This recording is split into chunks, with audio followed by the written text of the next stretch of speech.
पंजाब राज्य के भीखा साहब थे। रहते तो परिवार में थे, लेकिन उनका कर्म बहुत उच्च श्रेणी का था। संत महापुरुषों की बहुत सेवा करते थे और सारी बात को जानते थे। उनके पास इतना अनुभव था, मालिक की भक्ति थी।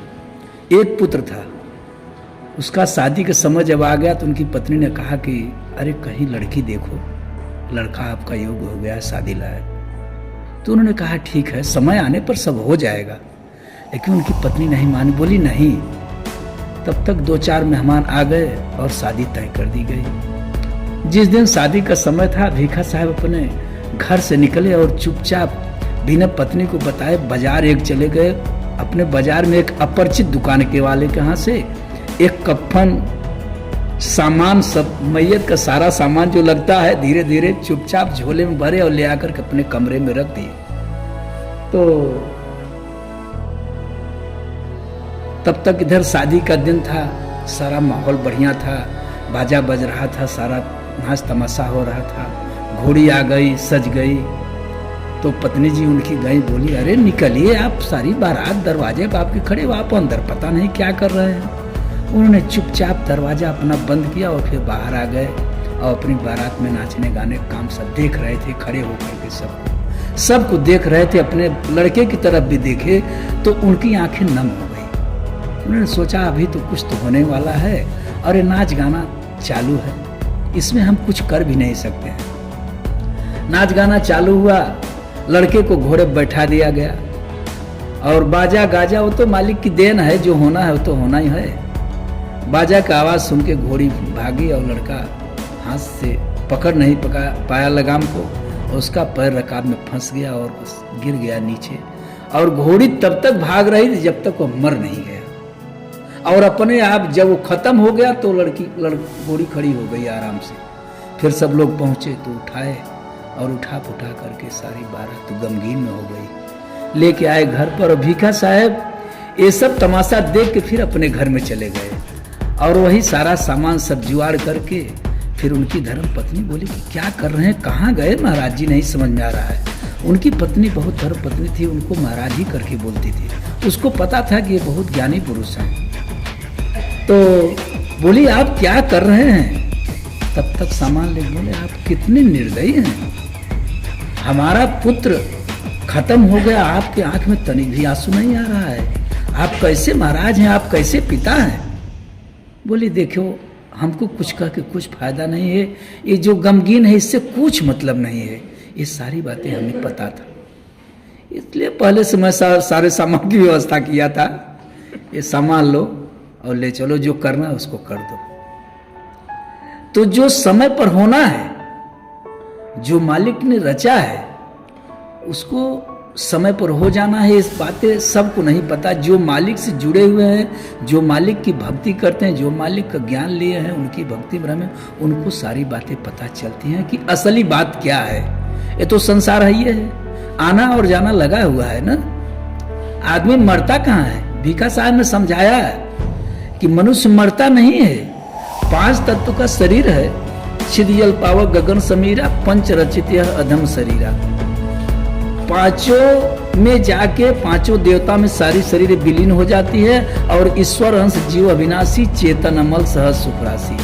जो जीव है मालिक का है, मालिक के यहाँ चला जाता है। मरता कौन है।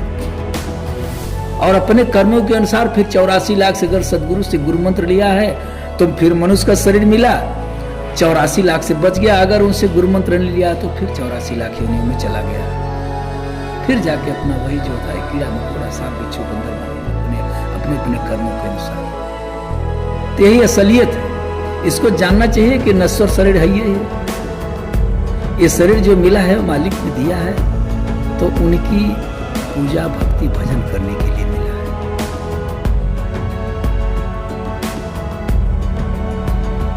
ठीक है, समय है, अर्थात जिस समय दिन व रात्रि परस्पर मिलते हैं उसे संधि काल कहा जाता है।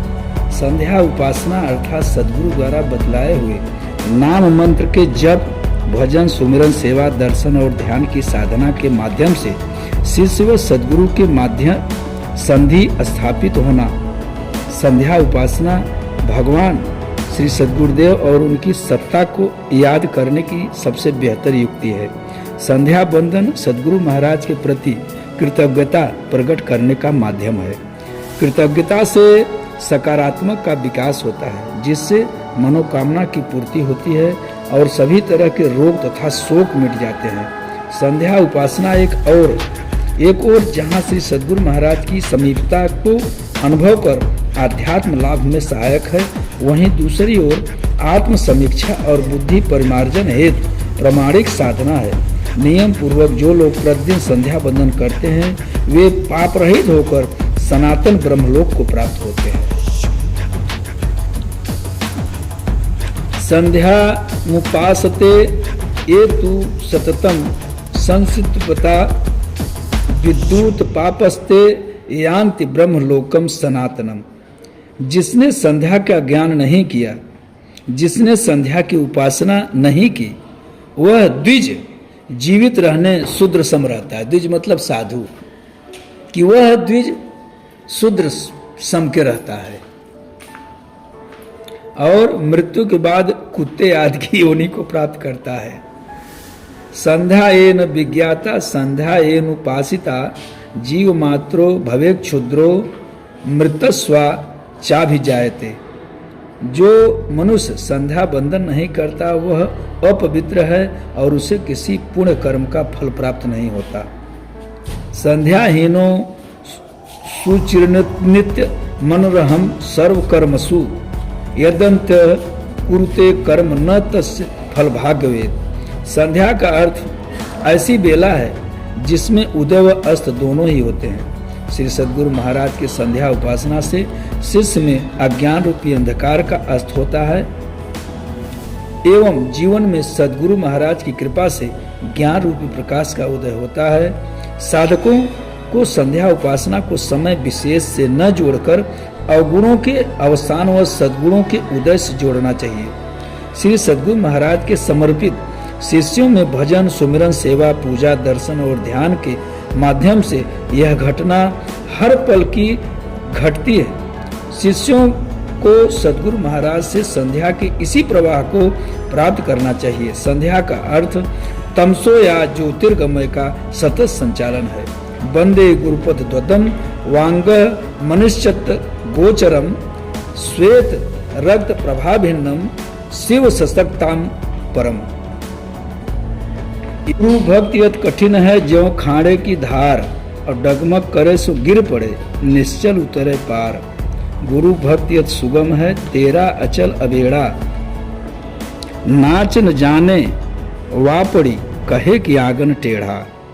जाके मन विश्वास है सदा गुरु है संग अताके हृदय पर चढ़े प्रेम भक्ति का रंग। जब तब संयम साधना साधन करे अनेक पूरे गुरु की शरण बिन कभौन होए विवेक।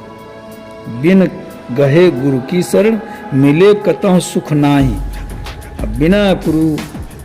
बिना कृपा गुरुदेव की जीव पड़े भरमा।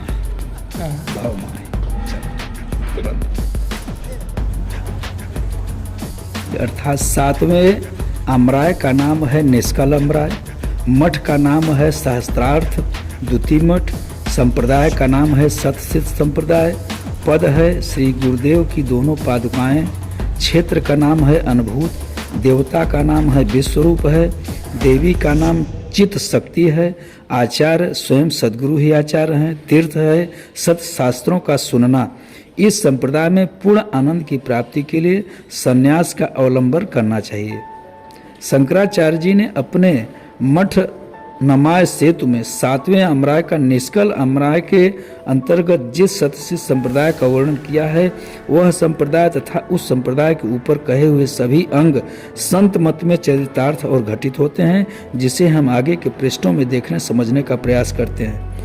परिशिष्ट में दिए गए शंकराचार्य जी के जिस मठानमाय सेतु को आधार मानकर संत मत अथवा सतसिद्ध संप्रदाय का विवरण प्रस्तुत किया जा रहा है, उस मठानमाय सेतु की प्रामाणिकता के संबंध में विद्वानों में विप्रतिपत्ति हो सकती है। इसे विद्वजन समझें और समझावें। प्रस्तुत प्रसंग में मठानमाय सेतु की प्रामाणिकता आलोच्य नहीं है। यहाँ इस मठान माहेश्वेत में वर्णित सत्सिद्ध संप्रदाय के सांचे में संत मत को समझने का प्रयास एकमात्र प्रयोजन है। सत्सिद्ध संप्रदाय की इस उपक्षेप को यहीं विराम देकर आगे के पृष्ठों में सत्सिद्ध संप्रदाय और मठान माहेश्वेत में वर्णित सभी अंगों के स्वरूप को समझने का प्रयास किया जा रहा है।